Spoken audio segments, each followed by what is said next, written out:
Jonah, and if your name is on this list, you are gonna get it. Let's go, make it happen and don't dodge the calls. Light work. Light work. Let's go. Papalagaw Vladimir Grand. So, sasagutin ko lang ang TikTokerist na si Vladimir Grand. So, sa previous video niya, so hinahamon niya ako ng boxing. So, hanapin niyo na sa account niya. So, sinulat niya yung mga pangalan namin. Siyempre, kasama na ako doon sa mga most tagged daw doon sa mga video niya kasi naghahamon siya ng mga influencers dito sa Pilipinas. Ito lang din ang masasabi ko. So, hindi na ako masyado nakapag-training. Siguro mga once a week na lang. Tapos, nagbo-boxing na lang din ako para maging fit ako kasi alam niyo naman, wala nang BOTY. Kaya nonsense na lang din kapag nag-training na ako, nag-train ng araw-araw kagaya dati. So, ito pa isa.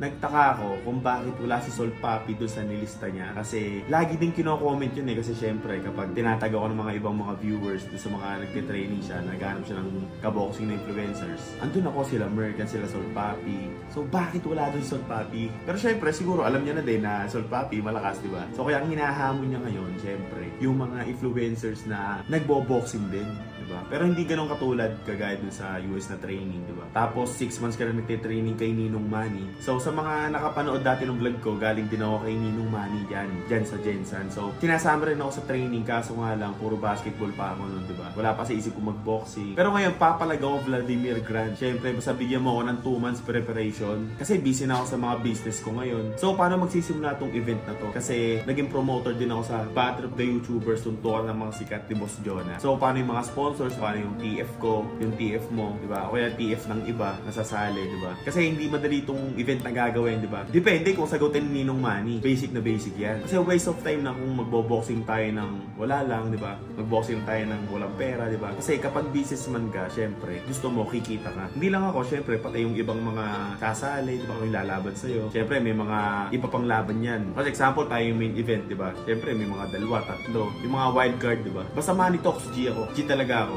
Kasi, pupusuan ko to eh. Kagaya ng last time sa BOTY, walang lumaban. Si Olab lang. Basta ayoko mag-training na araw-araw na bandang dulo wala akong mapapala. Kasi yun nga, ang dami ko ng mga negosyo ngayon na dapat unahin. Minsan nakala ko makapag-video, di ba? Hindi na rin ako nakapag-vlog, alam yung mga viewers ko yan. So yun nga pala, hindi ka nga pala nagtatagalog kasi nga Ukrainian ba yun? Pero kung di mo ko maintindihan sa salita ko, ikaw na lang mag-adjust kasi nandito ka sa bansang Pilipinas. Basta abangan nyo lang sa YouTube channel ko yung mga next info about dito sa laban. Basta lalaban tayo. Filipino Pride.